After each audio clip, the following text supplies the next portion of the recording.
That's one of the best things about a union of two beautiful young people like this, is meeting and creating new friends.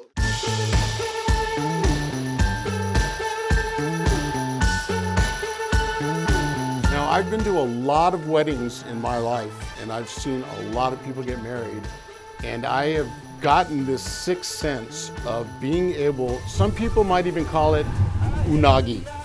I have gotten this sixth sense of who is going to be the worst ugly crier at a wedding. So I would like to give these tissues to my brother Jeff. Just, you know, a little preemptively, okay?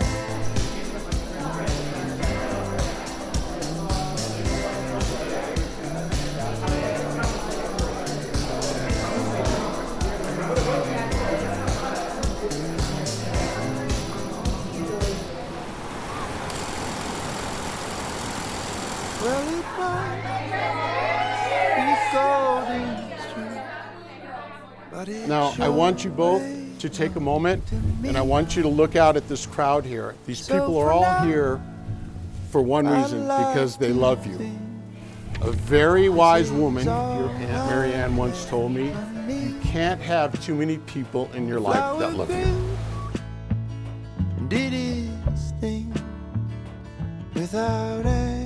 And Eli is the perfect temperament for Brittany, isn't he? Friends know that. And that's the beauty of their relationship. These two are so perfect for each other. After 1,000 years to swim, after all my questions, one conclusion. Some of my favorite things about Eli, I love his, ambition. I love your enthusiasm towards everything, your sense of humor. You're super positive and just like, you're very optimistic about everything. Being around both of you guys is just always like a really fulfilling and exciting experience, because you echo those same qualities as well. And I think that's why you two make such a great match for each other, that you two are just like perfect for each other.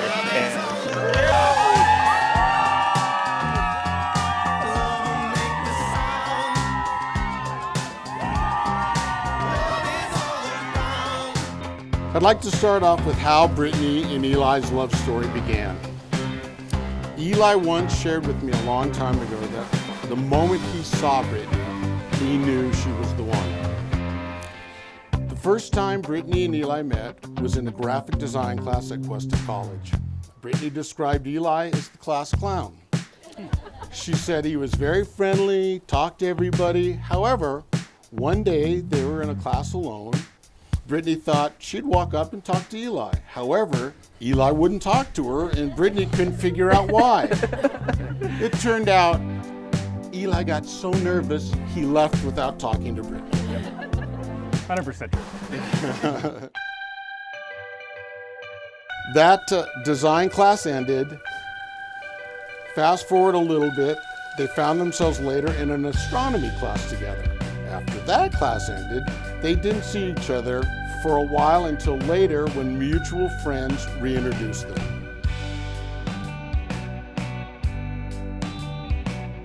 After time, Eli moved in with Brittany. They lived together in a house until they graduated Cal Poly SLO. After they graduated, they found a place of their own. After a while, Brittany and Eli decided it was time to move to the big city. When they made the decision to move to Los Angeles, Aunt Mary Ann and I said, absolutely move in with us. You will have a place to stay. We were a bit nervous that they would feel a little uncomfortable in our small home. However, they took up residency in our house and in our hearts. As time went on, I found a pattern that occurred in the morning. As follows. Mary Ann would go to work. Eli would be standing in the kitchen, white t-shirt, boxers, headphones, making eggs, eating sardines, and making coffee. Yeah.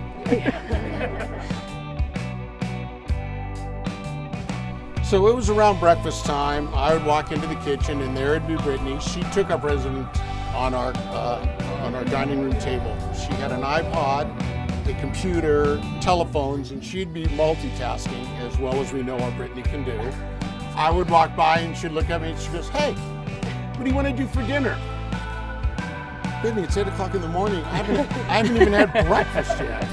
But that's what, you know, Brittany, the planner.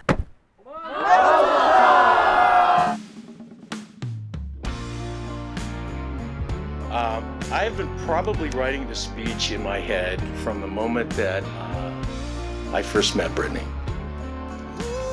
When Eli announced that he wanted us to meet her and we chose our favorite place for lunch, without a doubt, Janet and I were very nervous to meet you, I gotta tell you.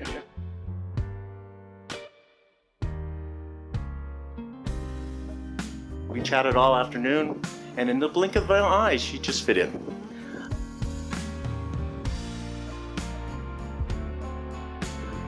I feel like Brittany has been always part of our family. It's hard to think of the two of them not being together in our lives.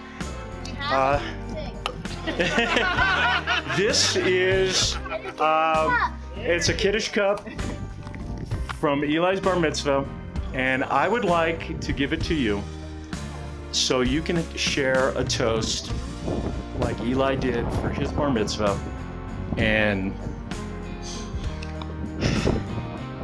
please join with me and toast him like we're gonna toast them all night, and we're gonna be toasting and celebrating them for years to come.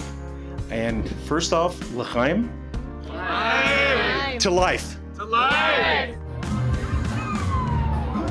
Give it up for them as they make their way to the champagne tower.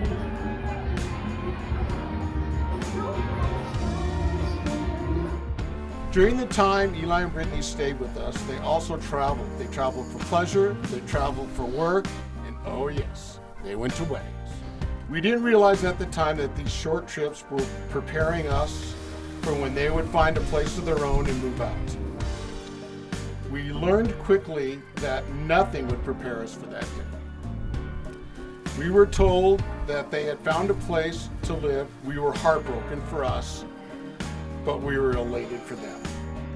I remember one weekend Brittany came home and she told me about her guy friend Eli, who I had never heard about before, so I was skeptical. She told me he left a note on her car basically confessing his love for her. However, Eli only recently got my approval.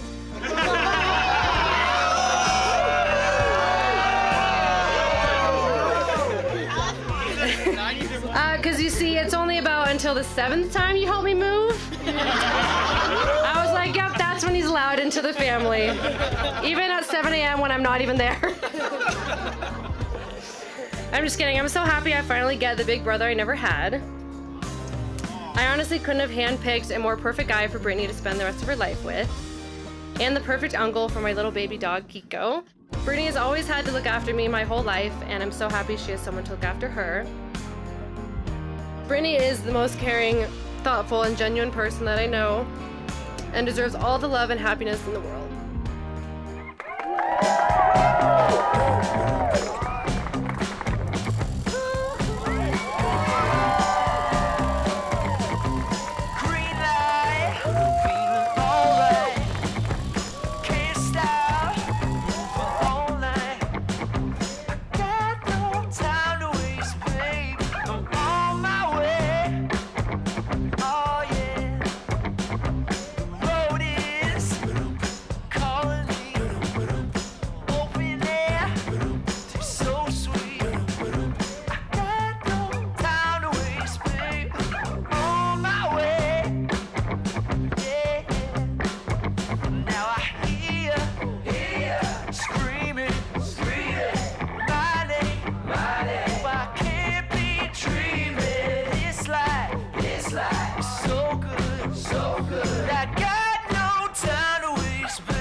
So, for the next few years, Brittany and Eli continued their journey, living, working, falling in love more and more each day.